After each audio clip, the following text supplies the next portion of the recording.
Hello everyone, and welcome back to Steins, my darling's embrace. I'm G, and we have had some thoughts about the whole situation with the dragon training with LUKA, in that we kind of have assumed that there is no dragon, and we've sort of gotten a little glum about it, one might even say.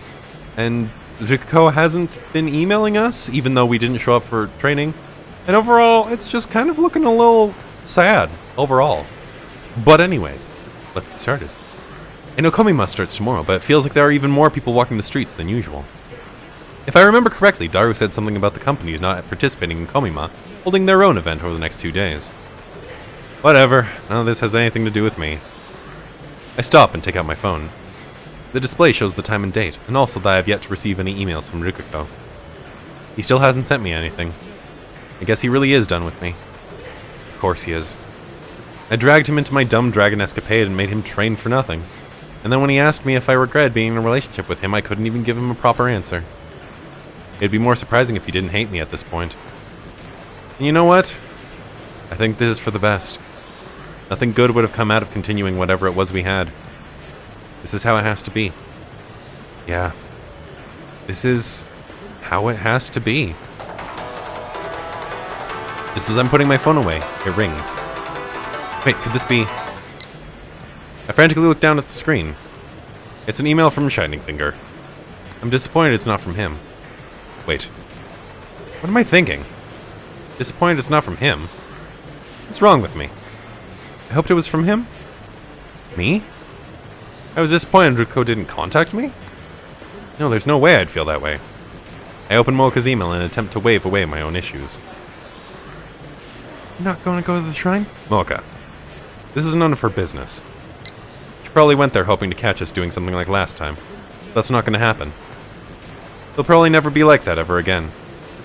Which means my lab members will never give us knowing looks or tease us ever again. This was all just a long-lasting illusion. Nothing more. Another email.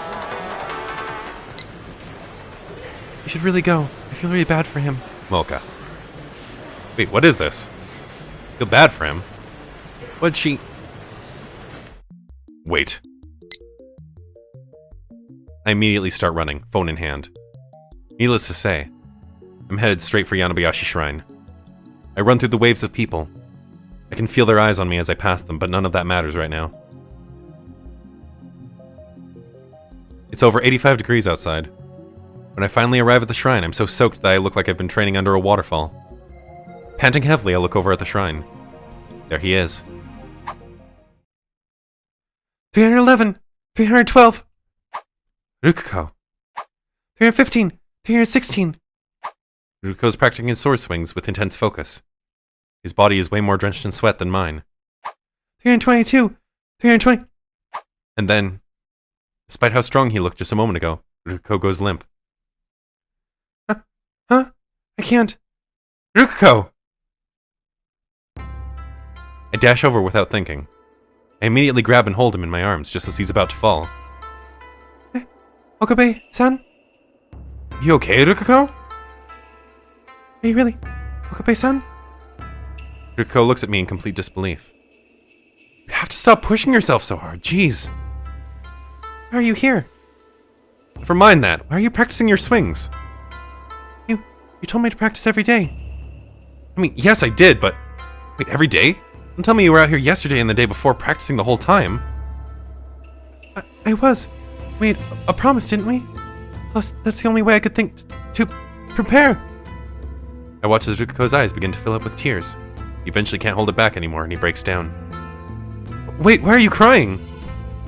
I thought you'd never come here again. How would you think that? You, Okabe-san, you hate me now, right? I was being so selfish. I forced you to stop training for the day even though I knew how important it was. Since you hadn't come the last few days, I thought for sure that you'd given up on me. I had no idea. I had no idea he was so worried about all of this. And on top of that, he's been practicing his swings in this hell sheet.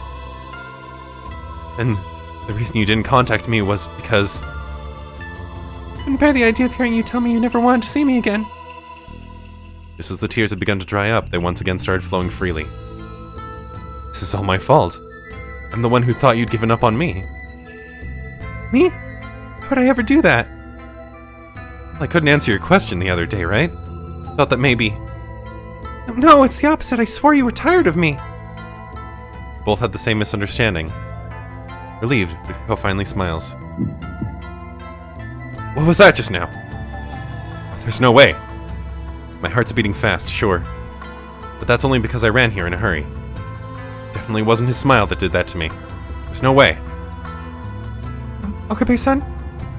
What is it? Since you're here and all, that means... Yukiko's cheeks turn bright red. It means you don't hate me or anything, right? Of course not.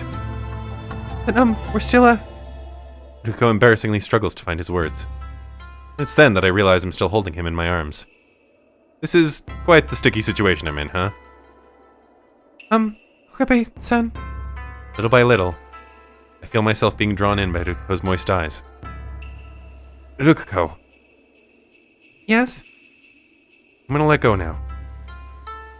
Yeah, huh? Ah! The moment my hands let go, Yukiko falls to the ground. He slowly stands up, rubbing his butt in pain. Ow! Okabe-san, why'd you just let go of me like that? I gave you fair warning, did I not? Yes, you did, but... I can't help but smile as I watch him grumble. He smiles back, exhausted. That's right, we don't have time to waste. We have to hurry. What's up? Got plans or something? What are you saying? We only have 3 days left to train. Train? Is he still talking about sealing away Fafnir? Yukiko, haven't you considered that this is all just bogus? What do you mean? You know, that I saw a dragon. You actually believe me? Yes. Yukiko's answer is instant. That's why I've been practicing with Samadari every day. Why? Why do you... Because I believe in you, Okabe-san. If you said you saw a dragon, then that's what you saw. He's never stopped believing in me, even after he thought that I'd given up on him. On the other hand, look at me. I completely lost all confidence in myself because the people around me didn't believe a word I said. I couldn't even believe in myself. Yukiko! Who am I? I'm asking, who am I? You're Okabe Rintaro. No, I'm Kyoma Hoin, mad scientist, bringer of chaos into this world and slayer of dragons. That's right. If I don't believe in myself, who will? Yukiko, my loyal disciple. Yes. We're doing it. We're going to seal away Fafnir. Okay, Kyoma-san. Accept all phenomena that occur. That which has happened is everything. I once told Kurisu something along those lines. Things are decided the moment they are observed. And I am that observer. I no longer have any doubts. Even if nobody else believes in me. That's right. Yukiko believes in me. And that's all that I need. I take my phone out and hold it to my ear. Yeah, it's me. No, there's no cause for concern. Everything up until now? Well, just as I start talking, the phone rings. I instinctively press the button to answer. And suddenly, I feel my vision beginning to blur. Kyoma-san? The moment I think I hear Yukiko's voice in the distance. A huge shadow covers the sky. That's it! That's the dragon!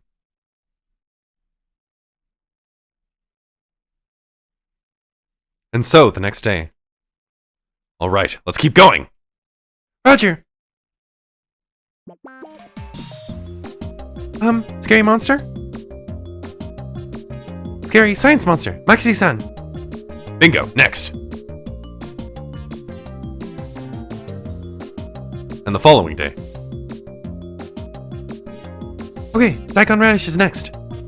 Be careful, it's on the verge of collapsing. Got it. Perfect, now go straight up. There. Here you go, make sure to cool it down before you eat it. I regret making those sound effects. How is it? Delish, next! Roger! Our intense training continued. This way? No, more to the right. The right? I couldn't care less about what people think of us. No, too far, more to the left. The left. Perfect, now straight. Roger. After seeing the dragon for the second time, I know what must be done. Just 2 more steps. 3. There, swing! Regardless of how stupid it might seem. Excellent. As long as you remember how you've swung Samadari up until now, you'll be able to do it. Just picture the watermelon as the head of the dragon. Swing as hard as you can. Roger. Here I go! Yeah! Sweating endlessly in the summer heat. I did it! I did it, Kyoma-san! I cut the watermelon in half! Excellent work, Rukuko. We spend what little time we have left training according to the book Rukuko had found. Okay, all that's left is a snack. Nope, there's no need for that. But... Like I said, there's no need to try that exercise. We're doing something else. Let's go. Oh, okay. I decided to skip that one exercise.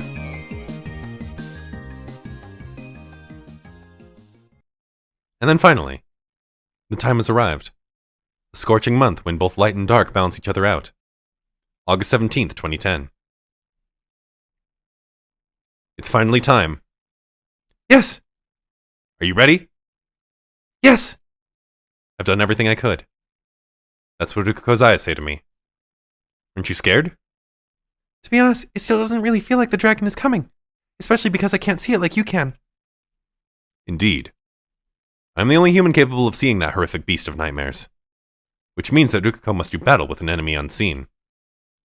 But, even if I can't see it, you can. You're my eyes, Kyoma-san. And since you're here with me... Rukuko gazes straight into my eyes. I'm not afraid of anything. There's not an ounce of doubt in him. No confusion. He doesn't even look scared anymore. He's full of confidence and trust. The bond that he and I formed over the last few days. I am his eyes, and he is my body. Rukuko is both brave and beautiful. I nod my head to my other half. It's time to go, Rukuko. Roger, let's finish this, Kyoma-san. And so we make haste. To a battle that will forever go unknown in the annals of history.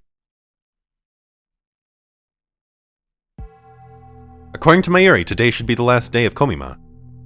That would explain why Chuodori seems less crowded than usual. Not that there aren't still plenty of folks around. I have my white lab coat on. Rukuko is in his Miko outfit, equipped with the demon sword Samadare. We look ready to storm the battlefield.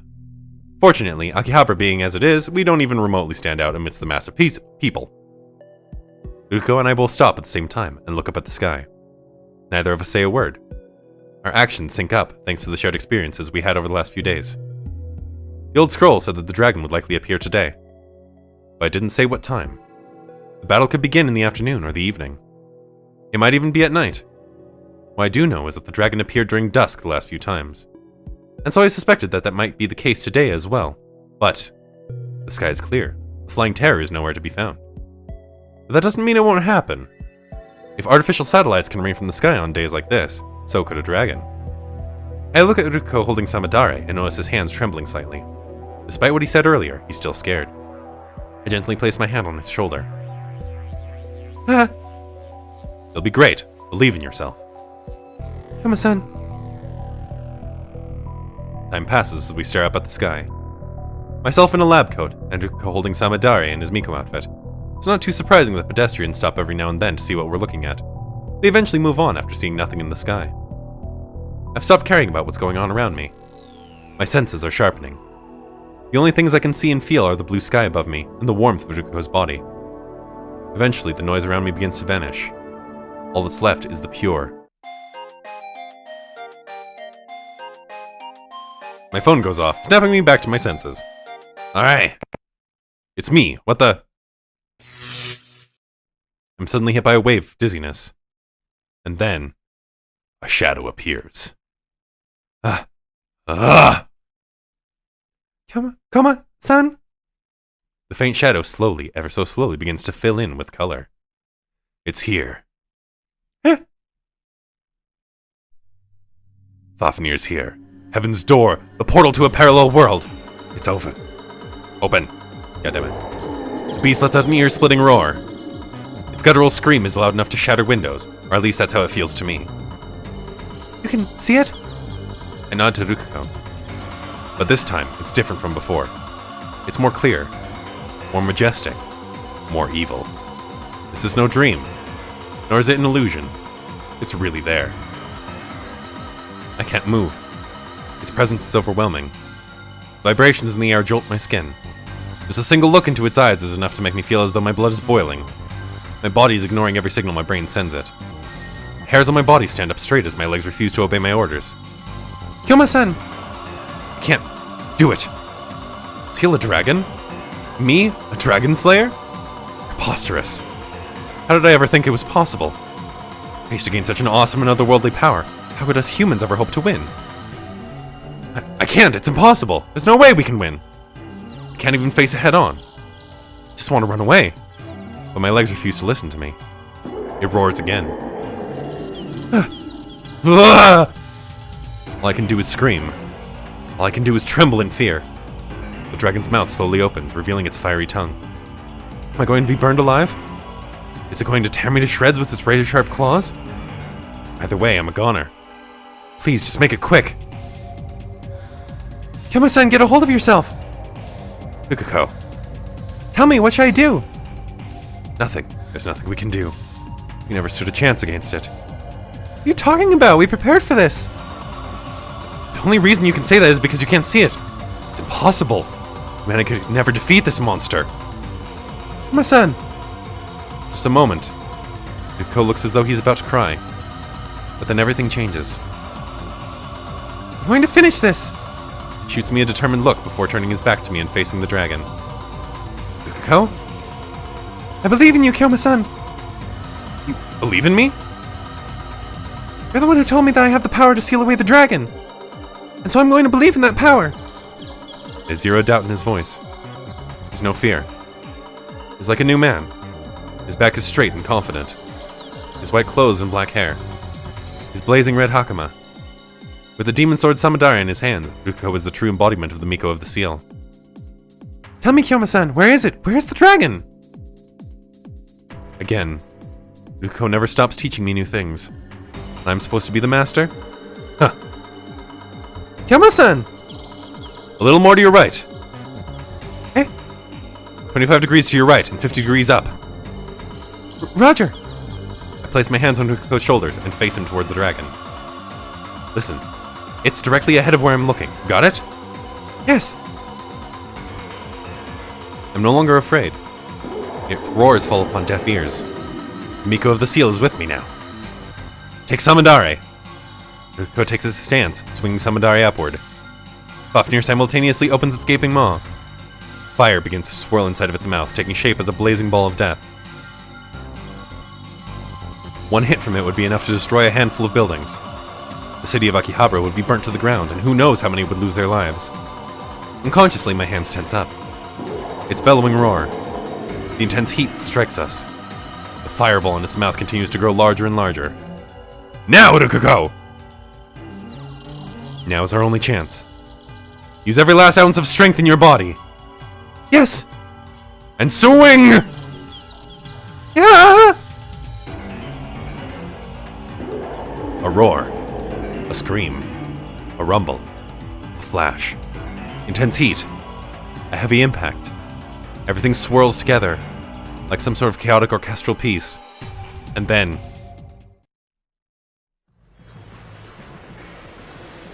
everything is normal. Kyoma-san? We did it. Eh?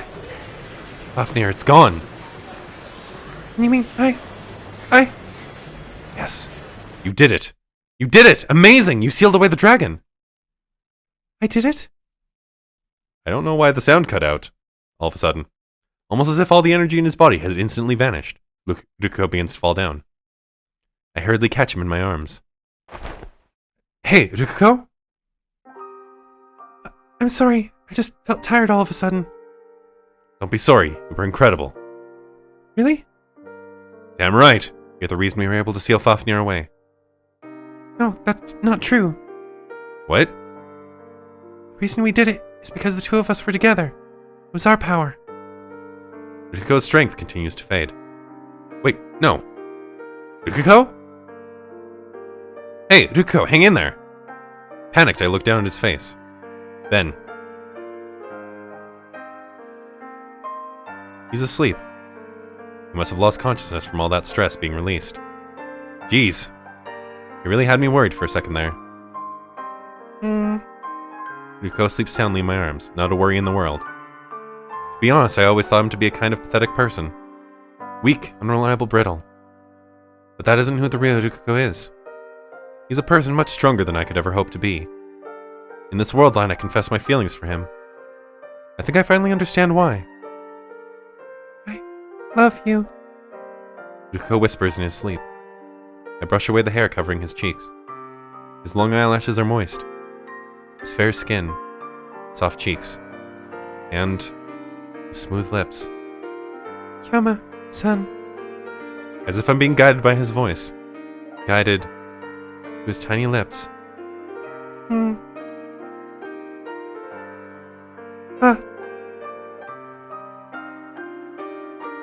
The small voice he lets out shocks me back into reality.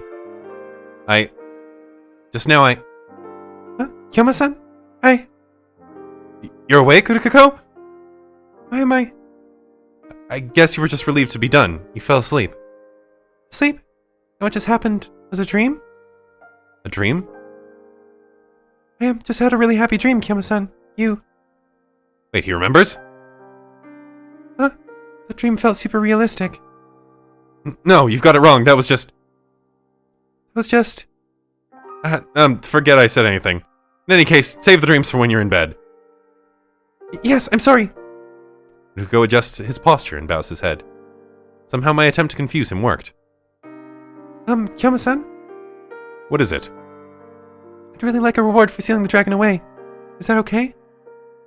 A reward? Wait, is he going to ask for a kiss? Yeah, can we hold hands? That's a relief. That's nothing. I'm sorry, if you don't want to, that's totally okay. I just wanted to ask. As Ruko flails about in an attempt to erase what he had just said, I reach out with my right hand. Kyoma-san? Okabe. You're no longer my pupil, you're my partner. His surprised expression turns into a big smile. And so... Yes, Okabe-san.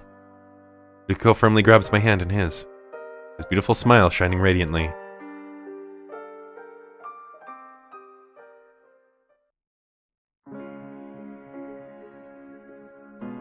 Oh! Oh! Oh, cute! Fucking cute! Ah, my god. Definitely, that was definitely a smooch. 4 degrees Celsius did not show up in this, you liars. That was cute. Shit. How do I skip this? There we go. Aha! I knew there was an epilogue. What? What did you just say, Christina? Said it was all just an illusion. I'm stunned as Kurisu breaks the news to me. It's yet another hot summer day. That's absurd. Madness. I saw it with my own 2 eyes. There's no way in hell that was an illusion. It was all in your mind. The hell's your problem? You think I just made it all up? I didn't say that, no, did I? I'm saying that you saw the dragon with your mind, not your eyes. My mind? You see, initially I was wondering if it'd be possible to convert human memories into a pulse of sorts and then send that to another brain. Sending memories to another brain? Wait, do you mean... Oh, you're sharper than you look. Correct. If we could use the D-mail to send our current memories to our brains in the past, we could potentially travel back in time and maintain our memories.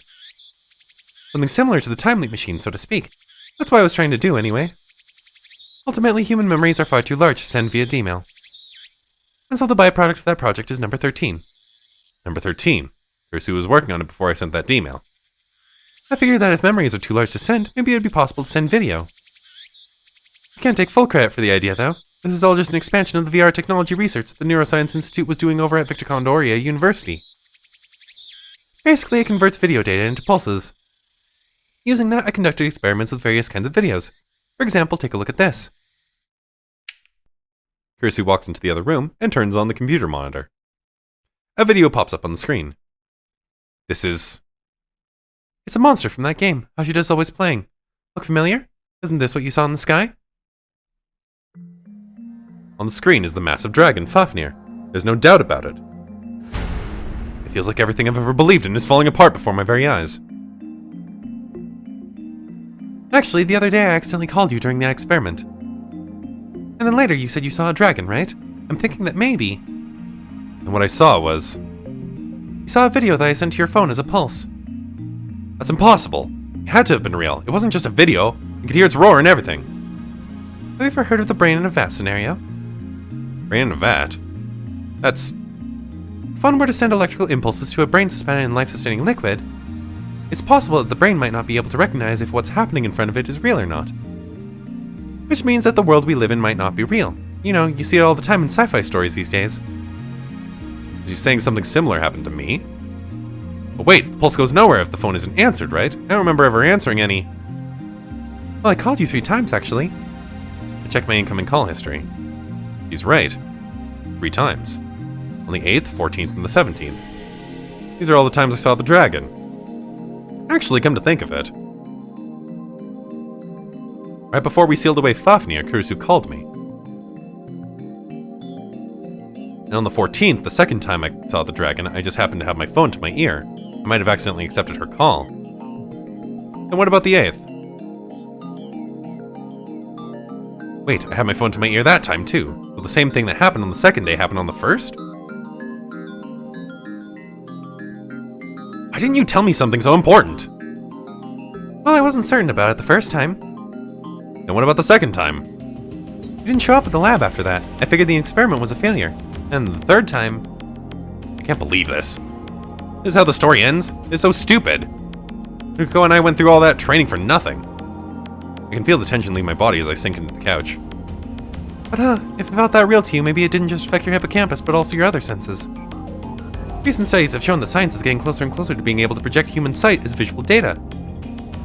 The same system might even be able to project what the mind sees as visual data too. See? Super exciting, right? I'm thinking of making the next gadget something like that. Here's beaming, but my mind is elsewhere. I suppose now's as good a time as any to use Ho-Ren-So. Anybody who does business in Japan knows that. I don't know what that is. Oh, Green, what's wrong? Well, it turns out that dragon of his was just an illusion, so now he's all boo-hoo. And so time continues to pass and the lab members are all together again. I'm still in a state of shock from what Kurisu said to me earlier. I didn't think you'd take it this poorly. Well, there's not much we can do about it. He was all psyched about being a dragon slayer or whatever. Maybe she doesn't really understand. They were surprised to cheer you up. Come on in, don't just stand there. Many emotions for someone to come into the lab. Hi. Ruko. I guess Mayuri found Ruko outside the lab and had him come in. Oh, it's Urishibara-san. I was wondering what you meant by a surprise. What's up, Rikishi? You're labman, pal. You can come and go whenever you want. Actually, there's something I want to apologize about, Okabe-san. Huh? It's about the old scroll. Oh, yeah. I totally forgot about Scroll in the book. If that dragon was all just in my head, then what the hell were those? That scroll was actually something my dad wrote a long time ago. Are you kidding me? Mr. Urishibara wrote that? Yeah, when my dad was younger, he loved stories about dragons and people with special powers. That's why he decided to write one himself. So those old stories and instructions were just pieces of the story he was trying to write. That would explain why he'd been cleaning up his storage space lately. He probably wanted to make sure nobody would find his old work. Ruko beat him to the punch. My body sinks even further into the couch after having the truth smashed into my face. Why did he use a scroll? He just thought it looked cool. That's a good old-fashioned Chunibyo right there. Ruka Papa. I knew he was kind of weird given the way he raised Ruko, but I never saw this coming. Regardless, he and my assistant are firmly to blame here. Ugh. The more I think about it, the more frustrated I get.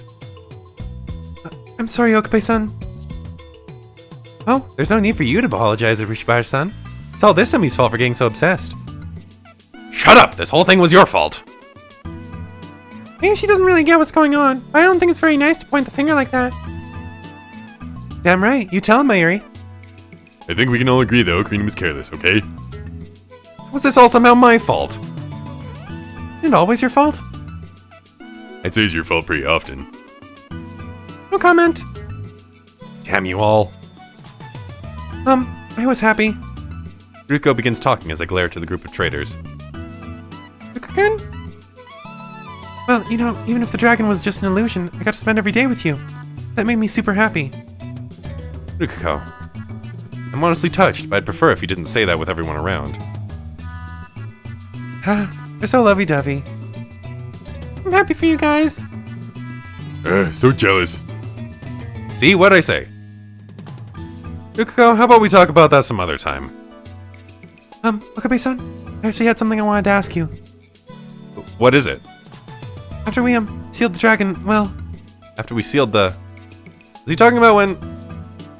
I'm still not really sure if it was a dream or not, so... It definitely was. Sounds to me like you had a perverted dream. Uh-oh! What's this all about? Fascinating. Details, please. Explode all normies. I know nothing! All I can do is feign ignorance. No matter what they say, I'm going to stay quiet. No matter... Okabe Rintaro! You have to be kidding me. Can you not see I'm in the middle of something? Wow, why so serious, friend? Ooh, LUKA's here too. Perfect.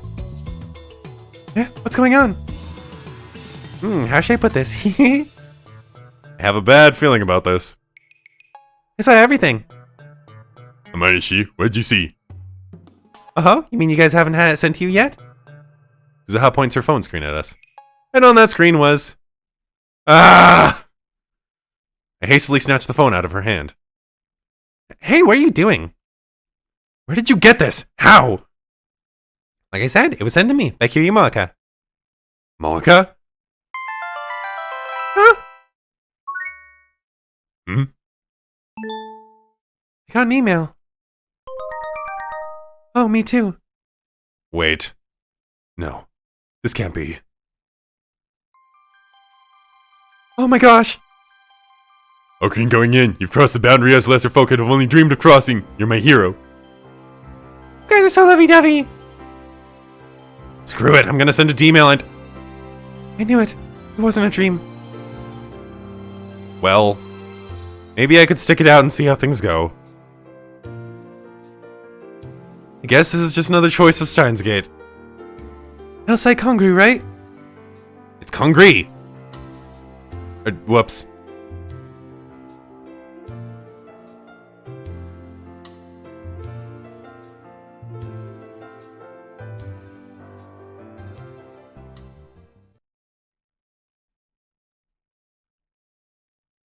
Oh my god!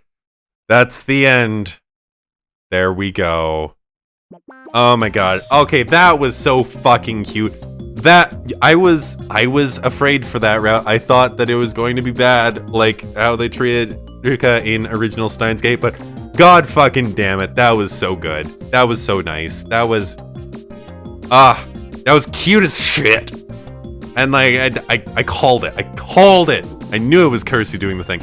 I did mess up the fact that she wasn't doing it intentionally. I thought she was just like manufacturing the whole thing. But god damn it, that was so fucking cute. God damn it. I think that was probably my favorite one so far. Like, the Kirsu one was cute, whatever. What was the next one? Moeka one. The Moeka one was really, really nice too. I really liked that one. The Ferris one was also really cute, but not... I'd say it's below the Moeka one in cuteness. But god damn it, the LUKA one is so fucking cute. That was so... God damn... I loved it. Loved it to bits. And I hope you guys did, shit, backwards. I hope you guys did too, because that was awesome. But I think that this is a pretty good place to cut it. We are going on to the next route, I think. I think there's 2 more? Yeah, because there's Mayuri and Suzuha. And then I think that's it. Good god. But yeah, that's all for this time. So thank you all so much for following my playthrough of Steins Gate, My Darling's Embrace. And I'll see you in the next episode. Bye now.